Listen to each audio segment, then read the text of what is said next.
Welcome to Beyond. Joining us today is Hope Mueller, is an author, inspirational speaker, busy executive, and active non-for-profit volunteer.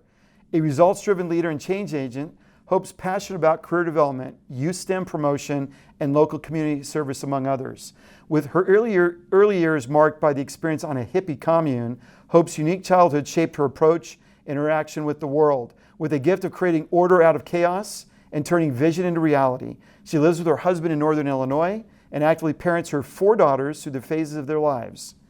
Hope wrote an amazing book. I would encourage you to look at it or buy it. Is it going to be on Amazon? It is on Amazon. Okay, right now. It's on Amazon. This is an amazing book. Let me tell you about it. It's a gripping memoir written in intense past moments, reflective chapters, and flash forwards. Hopey chronicles the story of a courageous girl in the 70s Southern Indiana commune, complete with flowers for dinner, a ball of acid in the freezer, and orgies on the living room floor. An exhilarating read and captivating celebration of the human spirit.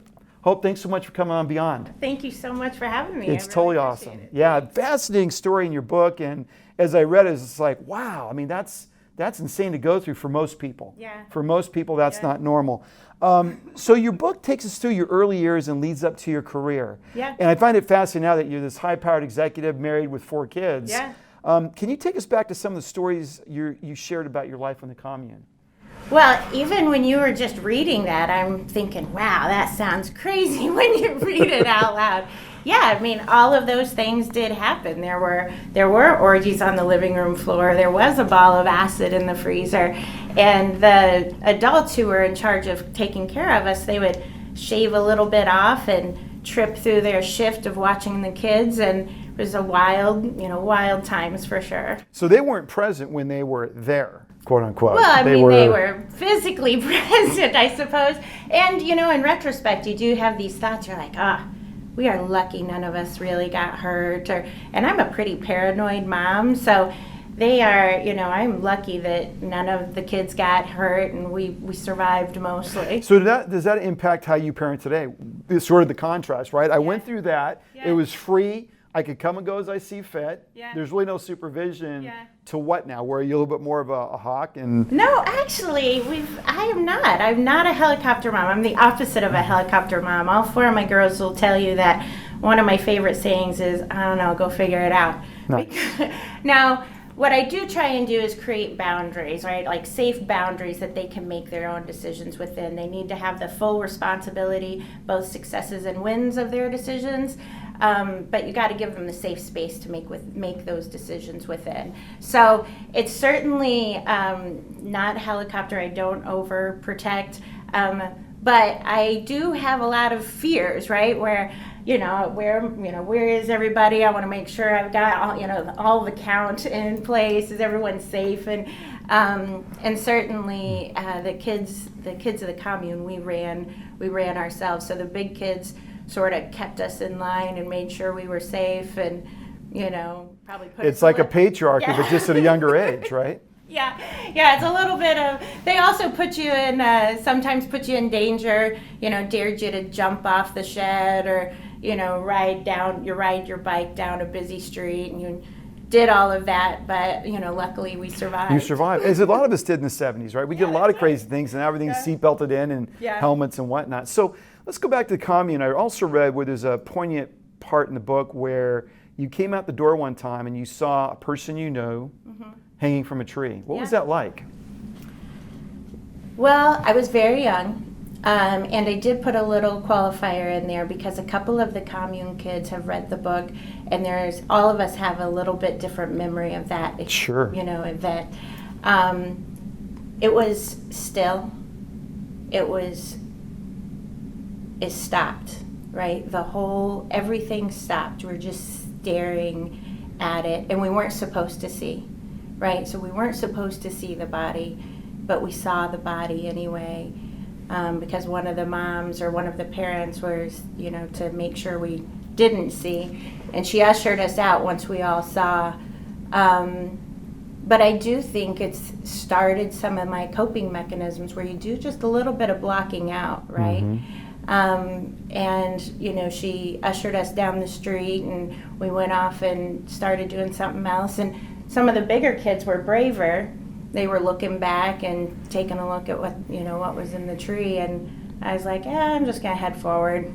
I'm not looking back anymore. Yeah, and is that true as you went through in your early years? You just didn't look back, just look forward. Yeah, and I still have it. I don't spend a lot of time regretting. I don't spend a lot of time in the past mulling things over. I do try and look at things and learn from it and move on. You don't want to bury it, because that's never good either. No.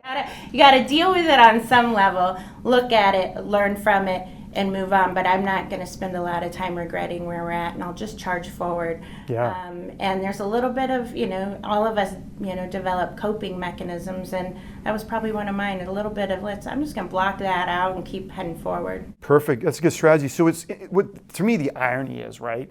We want to block you from seeing this body hanging, but we're not going to block you from the acid, the orgies, and the insanity of what a life was like in Commune. Yeah.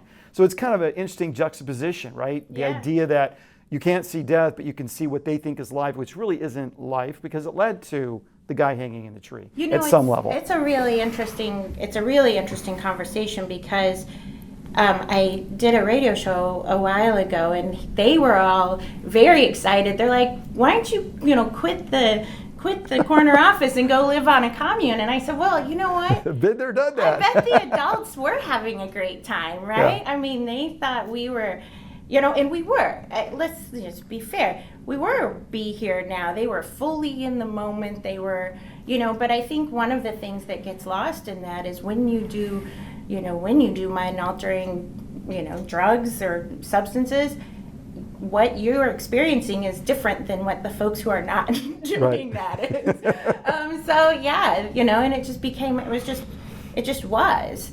And you don't know, and all of us experienced this as a kid to some extent, some of us with more extreme examples than others, but you don't know what's normal. You just think this is normal, right? Or just think it's common. Well, you said, you really don't look back and sort of marinate in that experience, because reality is you didn't put yourself there. Your parent did. Yeah. So there you are, and that is your reality. Yeah. So talk to us a little bit about the commune experience. Was there any concept of God or moral or right or wrong, or was it just be who you are, it's free, it's liberating? What was that like? Yeah, that's also, someone else asked me, they said commune, I always associate commune with being in the middle of nowhere and it's a cult and there's some sort of religious lean. And I said, no, it was none of that. And it was a commune in so much as we lived there, we didn't have any of our own possessions, everything was shared.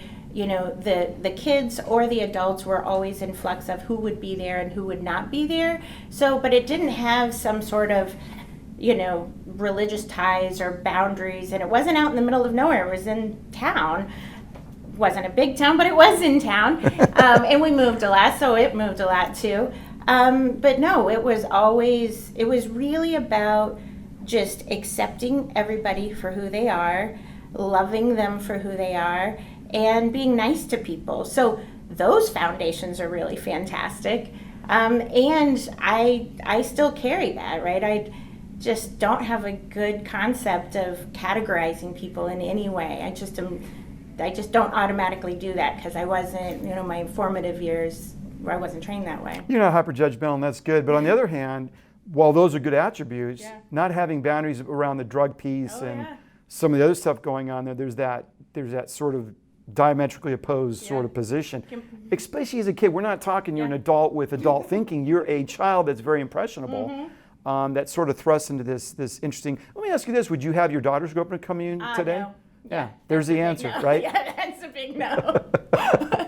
I've had somebody else ask me that question, and they're like, well, why wouldn't you go back? And I said, well, some of it might be interesting, but certainly the drugs and the sex, that's probably not the healthiest expression of probably not it. Right. Probably not it. So I got to believe, in that period of your life, did you have bold, big visions for your future coming through the commune, or did it muting those out with the drug piece and the different alternative lifestyle? You know what? It is funny. To some extent, I did, and I think this is how the rest of my reality was built. It's built on a foundation of love and pure acceptance of who I was. And I was told I was amazing. I was told I could go do great things. Nice. I was going to be a doctor and a neurosurgeon astronaut and a bull rider. I was going to do everything, right? And no one told me no. No one told me that I couldn't do it.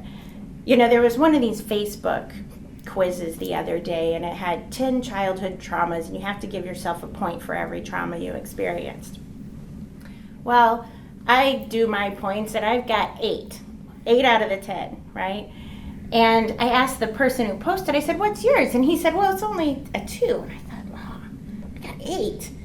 But the one I didn't get, the point I didn't have to give myself, was a parent who belittled me, a parent who broke me down, a parent who didn't tell me I was amazing and could do amazing things. So that one, you know, out of those 10, to me is the most critical, because I could build on a foundation of love and belief in myself, and the rest of it could blossom from there. That's a great point. That's awesome. Was there ever any point living on the commune where there was uncertainty? Oh, every day, right? Who was going to watch us? Were we going to be safe? Were we going to have any food? What was the food? Do we have to go pick daylilies at the park or at the cemetery to get dinner? So were you guys like hunter-gatherers, like the old school? Well, I mean, somewhat, not really. But my mom, we always did have a garden. Now, the downside was you might not be living there, because we moved a lot. You might not be living there when, you know, everything. How many years did you live on the commune? 10 years, 20, 15? No, the first 6, 7, and 8 years. Yeah. And in that period of time, how many times did you move? I think at one time we counted 11 or 17. The number gets bigger as I go, certainly. I think it was, so by the time I was 15 when I moved out, I had moved 19 times. Wow. So how were you able to maintain a calm perspective given the uncertainty at that age and that stage of your development? I don't know if I was calm. I was probably pretty hyper, and certainly if ADHD was as commonly prescribed then I'm certain, you know, I was pretty active. We were all pretty active. No anxiety, just carefree, happy, as far as you knew it. As far as I knew it. Now, so one of the big transformations after we left the commune was my mom married her third husband, and he had a very strict household, right? He was a violent alcoholic, so it brought a whole different set of problems because of the violence. But it came with its stability. So there was food on the table every night. We had a pretty predictable home. And I really gravitated towards that. So it was this free love, wild chaos, and then structure. Structure, like dinner at 5. I don't know what time it was, but dinner at a specific time. You know, the table had to be set a certain way. You had to put the napkins on your lap. There was one pitcher of milk. How did your mom adjust to this?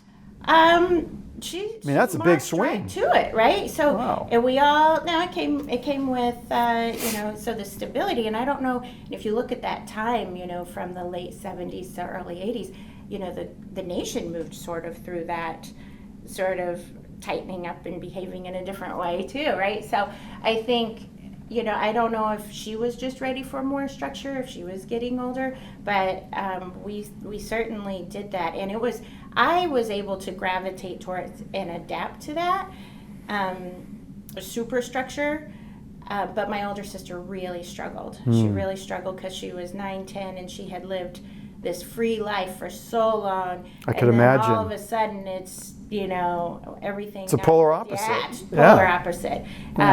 So that was probably one of the other biggest transformations. But that structure and me leaning into it, you know, I really gravitated towards all of those activities. Kind of spoke to who you were at Absolutely. some level. Well, and I'm sure it saved me in some way too, right? It was something to grasp onto. So when you ask the question if, you know, was I anxious, not consciously, you know, but certainly as soon as, you know, structure, safety, stability, and food reliability was available, I definitely gravitated to it. It didn't matter that it came with violence. It didn't, you know, an angry alcoholic as the household lead. It didn't matter those things. I got pretty comfortable with that because it's all relative. Yeah, food was pretty predictable, and some of the others, no orgies on the floor, and not everyone was, you know, drugged out on acid. So. Right, there's that. That's important. So can you take us or walk us through some of the lessons you've taken from your early life, experiences you've been able to apply to business? Oh, yeah. Well, number one, I am comfortable with change, right? And it doesn't matter what industry you're in, change is happening and more change is coming, right? So me being comfortable with change is probably an asset because a lot of people are are uncomfortable with change. Right. And so I kind of run towards change. So, and I actually do my best in the most chaotic environment.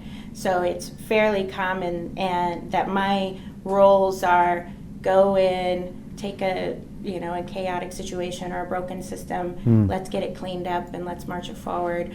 And so comfort with change, absolutely, and I'm focused on problem solving, right? I'm not going to sit there and stare at the dead body. Right. We're going to march forward, right? It's a good metaphor. It's a great metaphor. It sounds a little crazy, but we're not going to, I'm going to march forward and we're going to identify and understand the solutions, or the problem, but we're going to focus on solutions. And we're not going to spend a lot of time wallowing in whatever the problems are. And then perseverance, right? Just drive, keep knocking at the door until someone opens the gate. And those three things taken together absolutely have made an impact on my career. That's huge. That's really a lot. It's a lot to unpack, actually. Sorry. No, I added a lot. That's good. The dead body metaphor, because there's a lot of businesses that have carcasses of ideas, carcasses of strategy, carcasses of thinking that needs to reinvent itself, and that's just a powerful analogy. Yeah. And I remember in the Air Force, there's a period in my life where I flew. One of the colonels I was with said to the whole group, they said, flexibility is the key to air power. So when you're flying a plane, it could be a contact flying day to day where it's severe clear, and then you could have inclement weather that just, like in the Midwest, you see it. You go from sun to clouds, and so your mission changes. You got to be flexible in the moment. Things are happening really fast. It's dynamic. So what you said is really important to have that flexibility. And the other analogy I use is sort of like you could be the salmon who's swimming upstream and getting taken out by the grizzly, or better yet, you could be the dolphin in the ocean that's just cruising and catching the best wave, right? Who's catching the best Go with the flow and whatever is presented to you. So as you think back, what are some of the things you had to learn the hard way? I mean, you came through this really interesting grinder of an experience. So what are some things you had to learn the hard way in that experience? Well, some of the things I definitely had to learn are a lot of social norms, right? But it's true. Check out every freezer you go to, right? Yeah. No, but I mean, just a lot of social norms. I mean, one of my college roommates, God bless this woman's soul, she's a saint. She was just patient with me. I would just use her clothes. I would, because I just thought that's the way it is. Yeah. Right? And probably the only time she really got upset was when I loaned her car out to someone else. Like, I didn't even ask her. Like, I gave away her car. Who does that? So people have attachments to goods and materials that that I have to learn. And in the business arena, I've gotten feedback on how I stood or how I stand and my body language and my hair and all these things that, there's a chapter in the book called Janis Joplin hair, right? Because these are things I just wasn't trained or taught at all. Right. So some of those were, definitely pieces I had to learn, and I get a lot of feedback. You're raw, you're excited. Yeah, all that's true. So you had to be really flexible with feedback, no pun intended, but yeah.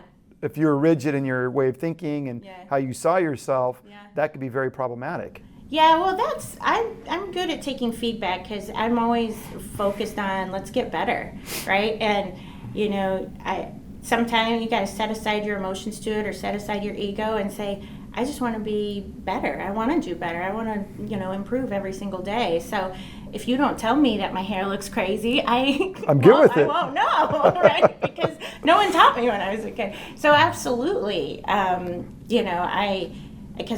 how you improve. Right. Absolutely. Yeah, growth mindset. So what is the most significant reason you wrote the book, Hopey?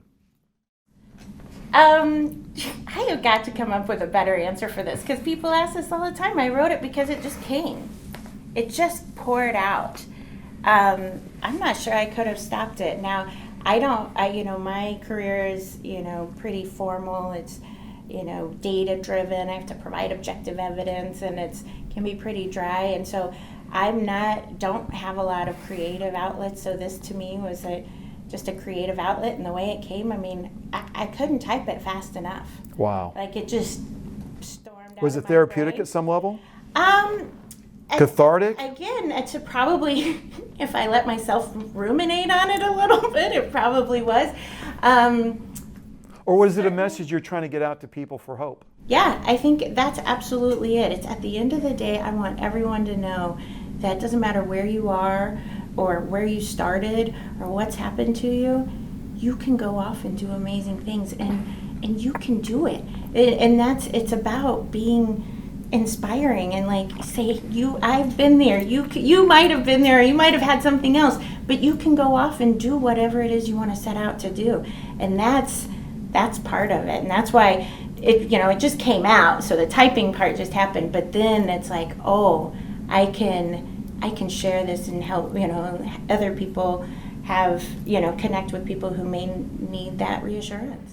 Yeah, there's a story recently of a pastor locally who committed suicide, and a lot of people get to points in life where they say, this is it, this is the end of the road, and they could be 20, 25, yeah. And it's not. And I've always said, the perspective I've always had with difficult times is we get a construct from our parents. We get a roadmap that says this is life, and if you follow this recipe for success, this is how your life's going to go. Yeah. Most times in life we try to apply that recipe and we hit the proverbial wall, yeah. And that creates a lot of anxiety and stress, and for some people it gets extreme. Yeah. And so for me it's as simple as you change the roadmap. Yeah. Like if there's bad parts in this world, most people don't go to bad parts of the world because they understand what's going to happen. And then the second thing I always say is, why do you give things the meaning you give it?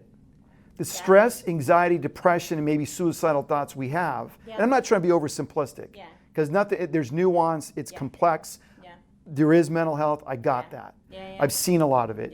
But the idea that we react to things and we give things meaning, I think is part of the challenge. Like for example, if you're driving around a corner and someone yells out pig to you, you may be offended until you drive around the corner and you see a pig.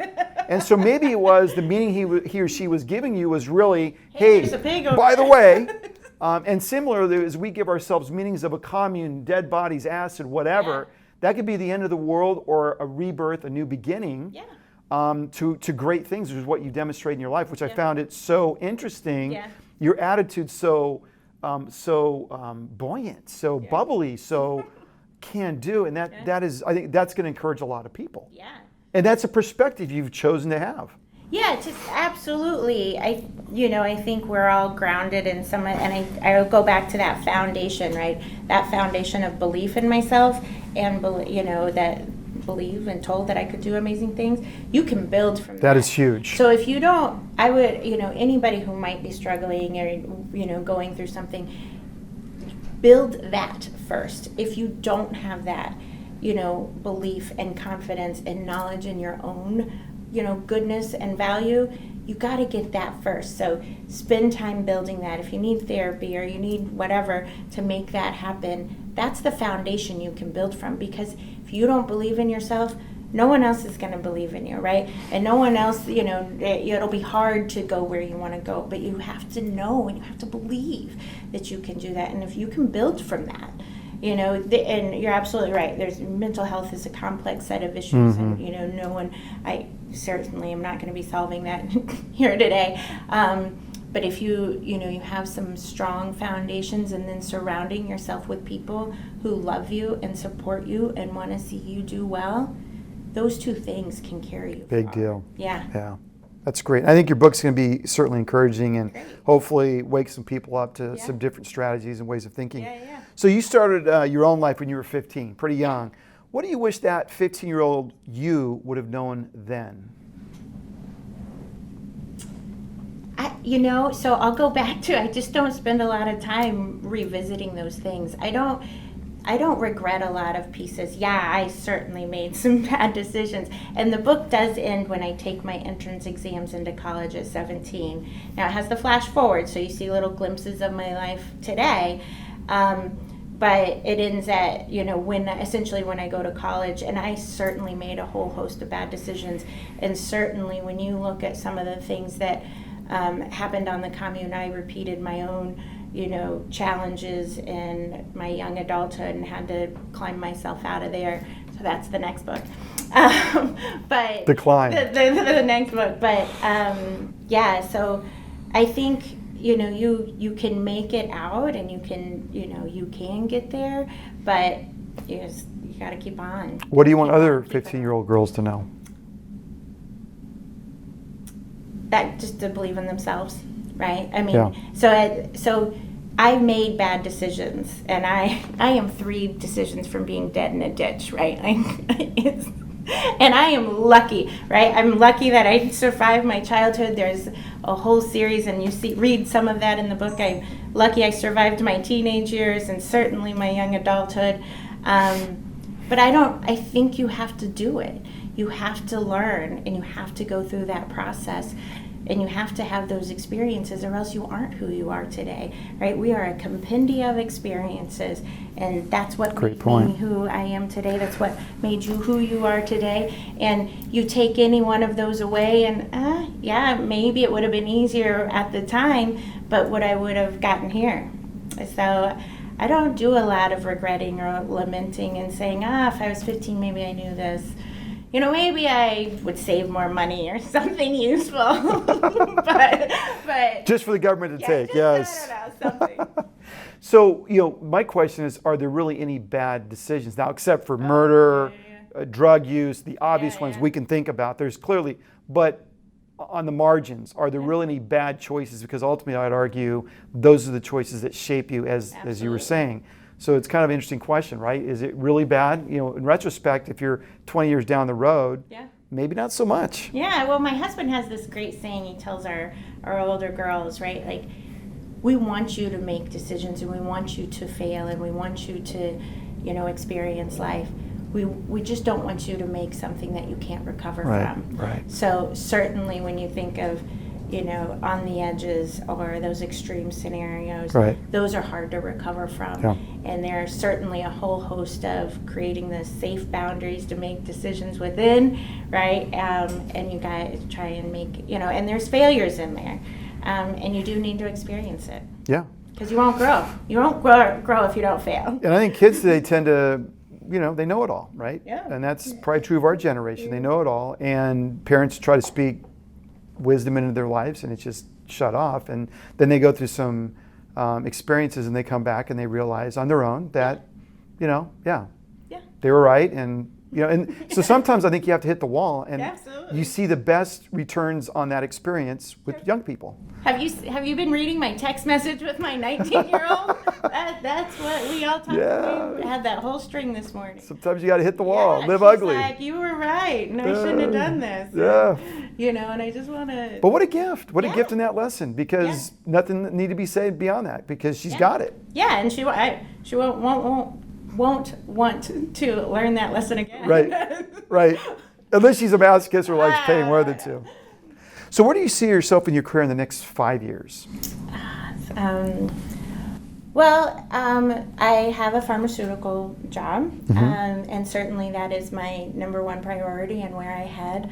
I spend a ton of time there. I just started a new role a month ago. Super exciting. Congratulations. Completely something I've never done before. I went from quality and continuous improvement to a technical development role. So that's really exciting.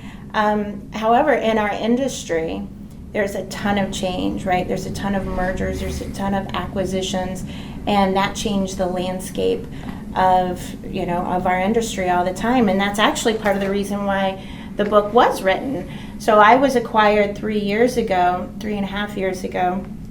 and I didn't think I was going to have a job, right? They already had a vice president of quality. Why would they need another one? And so I spent a little time greenfielding it, right? I was going to be a barista, and I'm going to open a balloon store. My husband's like, what's happening right now? But then, I went to a writer's conference. I had already written the book. It was about 70% complete because it just came out. And I realized, it's just a job. Like, it's a whole other job getting this thing done. Sure. So, but then as that evolved, and then I watched some of my colleagues lose their jobs in their 50s and 55. There's in the northern Chicago area. There's a ton of acquisitions, and companies are moving to the coasts. So people are, with SVP, EVP, SVP roles, and all of a sudden at 50, 55, they don't have a job. They're out, yeah. And I'm like, well, It's I want to build something. I want to build a platform. I want to build an interest. I want to build something that I can do and be excited about. And part of that is the book and speaking. And, hopefully in 5-10 years, I'm doing that full time. Nice. Depending on if there's an acquisition or a merger, or if not, I'll just, I'll do what I'm doing, try and run both lives in parallel. Yeah, it's funny, when you're 50s and beyond, it's brutal out there. I've known a lot of people that lost their job, hyper experienced, and they can't land the next one, and they're struggling. We had another guest on who's in a search firm. Yeah. She had a little different take that there's no better time because the economy's so robust. That could be true, but at those levels, I think it's tough. To roll into an executive VP position, it's like a pyramid, and it's very, very challenging. In your book, you say every childhood shapes a child. Mine was tumultuous, but here I am standing strong and grateful.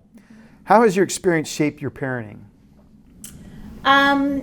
I know we've talked about it a little bit, but it's certainly about giving my girls the autonomy and to run their lives, to make their decisions, and to both succeed and fail, but giving them a safe set, sort of a boundaries of safe decisions that they're allowed to run. And as they get older, so I have a range, right? So I have a 26-year-old, I have a 19-year-old, I have an 11-year-old, and I have an 8-year-old.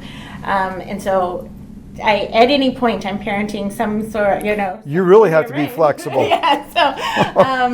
But, continuing to let go, and I don't know if you have older kids, but the entire process of parenting after you hit a certain, like 8, 9, 10, is really this process of letting go and letting them, experience lives for themselves in a safe way, and, identify and define who they are. And that's probably how I approach it. Because they will, either gratefully or defiantly. If you try to really hone them in, rein them in, they will defy. I believe that. Yeah, I do too. Or they'll leave at 18 rebellious and bitter and angry. So I think what you said is really important. I heard a guy one time tell me, the trick to parenting is to create a vacuum. Because a lot of times we want to just be in there giving him advice, because that's what we did from 0 to 8. And they would salute, they would react and respond, and it felt good because you think they got the message, and then they start developing their own ways of thinking, their own mind. And then it's more challenging. Then they want to push back. And I think the biggest in that conversation was like an epiphany. It's like, that's pretty important. Create that vacuum. Let them make those choices. Let them fail. In fact, now I'd say, I really don't give my kids advice. So what do you think about that? Interesting. There's something called Google. There's YouTube. There's a lot of ways to make decisions, and it's really important to exercise that muscle.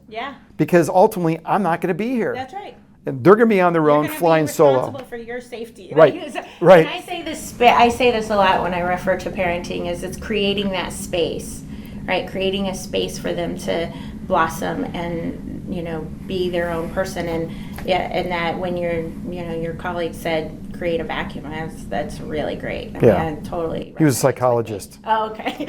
He was resonates with me. He was a master. He master's degree, so he was very, very interesting. So let's go back. Hope is a great Hopey, but it's about hope. You come across as very positive, effervescent. But the reality out there is people that are struggling. So what advice would you have for someone who has lived through chaos, confusion, and doesn't know how to get their bearings in life?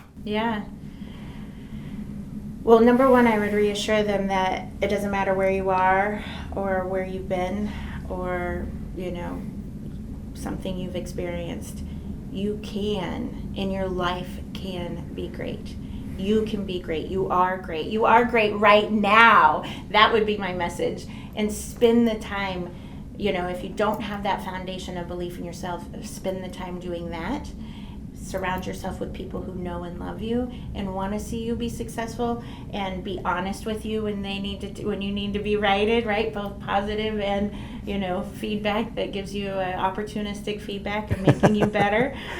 So those are the foundations that you can build it from. And if you need help, get help. Yeah. Right? Because we don't do it alone. I mean, there's a few people I put in the book, and I've reached out to and said, hey, you were transformational, in my life. Like, you helped me in my life. And they didn't even know, right? So I had to send them their chapter. I was like, hey, this chapter was about you. And you made a huge difference in my life, and you made a huge difference in the trajectory of my life. And I couldn't have done it without you. So, foundation of belief and surrounding yourself with people who know and love you and want to see you succeed, start there. That's huge. Start there. Great advice. So tell us about your scholarship and some of the NPO boards you sit on. Oh, so exciting. So we started a charity. Well, I haven't fully started. I've submitted the paperwork. Things grind slow at the IRS.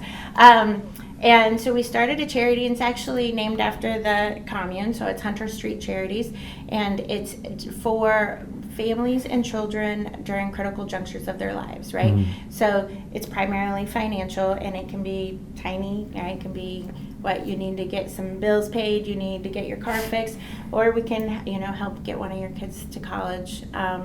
So that is in the works. It's not fully functional yet because I haven't gotten the approval from the agency. We did start a scholarship last year, the Mueller Family Scholarship at our high school. My now 19-year-old experienced a massive trauma when she was 15 between her sophomore and junior year. And she witnessed her father's death. It was an accidental overdose. And I didn't know what to do, right? So when she was time to go back to school, we built a network around her and a support system around her because she's there all day, right? Yeah. So these teachers and administrators, they were amazing, and they partnered with me for the next 2 years of her high school career. And honestly, I wanted to start a scholarship to honor their effort, and to give back to any kids who might have experienced a major trauma or just some pretty significant difficulty in their young life, and then are finishing high school and making it to college. So that's what the scholarship was for, and we got to give away our first two candidates. There was only supposed to be one, but it was really hard to pick. As it will be in future years, I'm sure. But I'm telling you, it was so rewarding. I wrote an article about the day that we delivered it, because it was quite wild, so go read the article. But it was hugely rewarding. And the greatest thing about it, Olivia, my 19-year-old, was there with us, and she was part of the whole process. And she's pretty nervous, but she said next year she wants to be the one to give it away. So she's committed to the giving back part of it too. So that's been hugely rewarding. There's a ton of non-for-profit boards I sit on, probably too many. I am rolling off of some and getting on new ones this year. But I'm massively interested in, STEM, so science, technology, engineering, and math. Development of females in in their careers. I have 4 daughters. Want to make sure they have an opportunity. Sure. This year, I'm joining a board for kids in foster care. So, and rolling off some of the ones I've been on for a while, because you need fresh ideas, and they need fresh ideas. I'm probably a little stale. Right. That's wonderful. Wow. Do you want to talk about your passions for equality, rights, and activism? Yeah, I don't do as much as in that area, with, time or money, because you got to pick a struggle. Yeah. Right. So actually I listed these boards, and you actually have to pick a focus, right? Because I'll go out and try and do everything, right? But if you try and do everything, it dilutes your effectiveness. And so those few that I've just listed are the ones that I try and stay focused on, because My husband tells me all the time, you would give away all of our money if I let you, and I totally would. So thank God he manages the money. But those are the areas I focus on. Especially equality for women. And all of the reproductive rights. Those are things that I'm interested in. But I've tried to channel all of that energy through the charities and boards that I sit on right now, because otherwise. You're going to be so stressed thin. There's so many opportunities to give back, right. And it just seems like it's in a wild disarray right now when you think of our community and our reality as a nation. So yeah, a lot of challenges out there. Gotta pick a struggle. Gotta pick a struggle. I like that. Who's that person that's had the most influence in your life? This is without a doubt. This is probably the easy answer is my husband. So I'm in a second marriage, and they are the best, by the way. Unless you can get a really good one the first time around. He is my biggest supporter. He is my partner in every single thing I do. We talk about everything. Probably sometimes he's like, "Oh, will she quit talking, please?" But certainly, I wouldn't be who I am today. I wouldn't be where I'm at today. The book would never have gotten written or published without his partnership and support. We have a blended family, right? All the kids are his, hers, and ours, and it's a wild ride. But I wouldn't be who I am today without him. Yeah, that's a beautiful thing. If you can go back and give yourself advice, what would it be?